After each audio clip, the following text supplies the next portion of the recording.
Future Alexandra here. I have previously uploaded what you are about to watch. However, I am not used to YouTube's rules, and I said the F word. And I think YouTube ate the video because I said the F word. So, only 27 of you saw the previous video. So if you already saw it, no you didn't. And to people who didn't see it before, this is a Trinkets to Side Quests. I know you guys really enjoy those, and I think this one is adorable. So I hope that you guys enjoy it and stick around. Today's trinket has a cat in it. It's cat-based.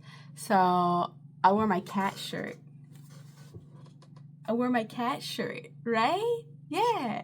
Hello and welcome back to my channel. Today we are doing another Trinkets to Side Quest because you guys love these and I love them too, and I do have 100 to get to plus Sword Quest Adventures Guide plus Curse's Strahd. So I have a lot of these to get to. What are these? What am I doing right now?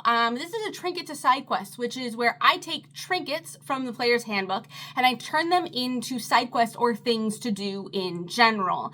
The reason why I started doing this way back when is because my players love trinkets. Like, I don't know what it is about trinkets, but my players are obsessed with getting trinkets and they love their trinkets and they love rolling for trinkets, but nothing ever gets done with them.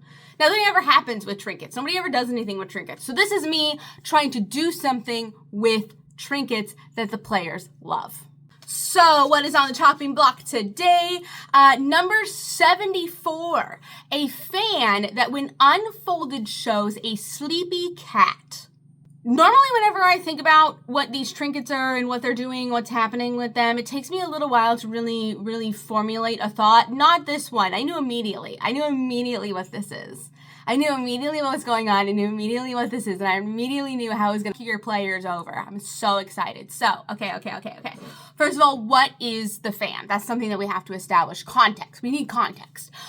So the fan is a capturing device, actually. It is a prison. It is called an encapsulating fan, and it is ancient/alien/mysterious technology. So you could go an alien route, where an alien race was the ones that gave this. You could go the easy one, which is the ancient route, which is where an ancient race used these. Or you could go something a little more interesting, where a mystery organization, an elusive mystery organization that is working behind the scenes uses these.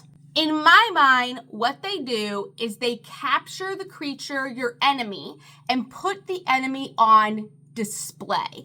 Because to these people that use this society, this entity that uses these fans, it's not just enough to kill your enemies. It's not just enough to thwart your compatriot. You know, it's not just enough to thwart them. It's you gotta show off. It's a show off. It's a little, look at me, look at what I captured, look at what I defeated, right? And so what they would do is they would capture the most like elusive or like the baddest enemies into these fans, and then would parade around town with their fans like, oh, look at me, you know? It would be a trophy of sorts. It would be like a trophy that you could wear on you at all times, and you know, be like, but what about this? You know, they could display their strength through this capturing device. So what is in this one in particular? A sloth devil. That's what I imagine, at least. I mean, whenever I think of a sleepy cat, that's immediately what I think of, is I think of a sloth devil. And I mean, like, to be honest, like, if you think about cats in general, most of them are portrayed as some kind of, like, devil or demon or whatever. And sloth is a pretty good example of what they do, because they do sleep, like, 18 hours a day. So, sloth devil. Now, who knows how long this sloth devil has been stuck in this intermittent prison, but needless to say, it's getting a little restless. It's getting a little upset, especially because the people that originally captured it no longer own the fan. Your player owns the fan. Your player has no idea who this person is or what this person did or what's going on or, you know, anything like that. So what does the sloth devil do? Well, anytime your player is being slothy, is being lazy, is being like, or even just sleeping, or just like not partaking, the sloth devil creeps into their ear and says, hey, let me out. Let me out, let me out, let me out, let me out. And so the sloth devil begins speaking to the player character that has the fan anytime they choose to be a little lazy or a little less involved, or if you want, just sleeping or doing their watch or whatever, stuff like that. In my mind, eventually, what the sloth devil's goal is to get out. Is to get out of the fan. And it's gonna lie, and it's gonna cheat, and it's gonna promise and manipulate and all that kind of stuff to try to get itself out of this fan. Because eventually, in my mind, the sloth gets out of the fan. The sloth devil gets out of the fan and is actually a cat. Like, it looks like a cat. Like, this devil looks like directly like a cat. And so, whenever it gets out of the fan, whether it breaks out on its own or the player helps it, or maybe, something's going on, he manipulates his way in, whatever. Whenever the sloth devil gets out, it runs away. It is gone. Like, goodbye. I'm out of here. Gotta go. And it is going to go to some unsuspecting town, unsuspecting village, and is going to slowly begin to change them. This sloth devil is going to make them lazy and complacent and all of those kind of things so that it can parade around town and steal their food and steal their stuff and steal their life force, and they don't have anything to say. Now, of course, the main goal is that eventually your player characters come across this town, see the cat, and they're like, that's the cat. And the sloth devil's like, fuck, you found me. And then they figure out that the sloth devil is slowly affecting this town and draining this town of their life force. And then big devil fight ensues of trying to track down this devil. Maybe some lesser devils come out and try to stop you and stuff that follow the sloth devil. And eventually you get back to the sloth devil and have a big fight with sloth devil to free the town of its influence.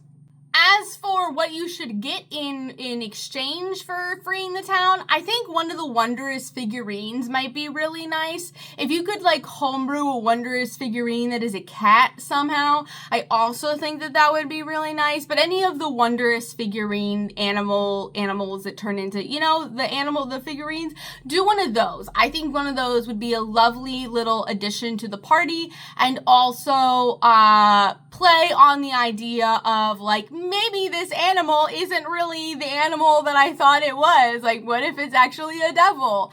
And it might make this whole thing might make your players look twice at cats, which would be just peachy with me. Because then you can start randomly putting cats in places and they're like, is that a cat or a devil?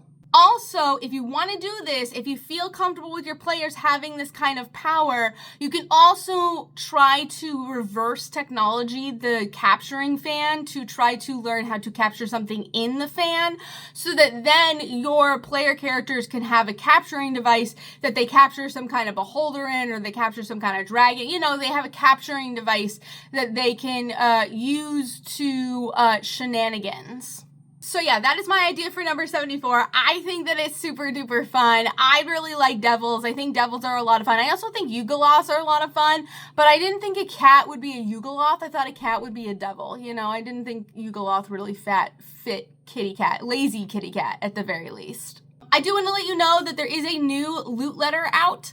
I just published it the day that this video is going live.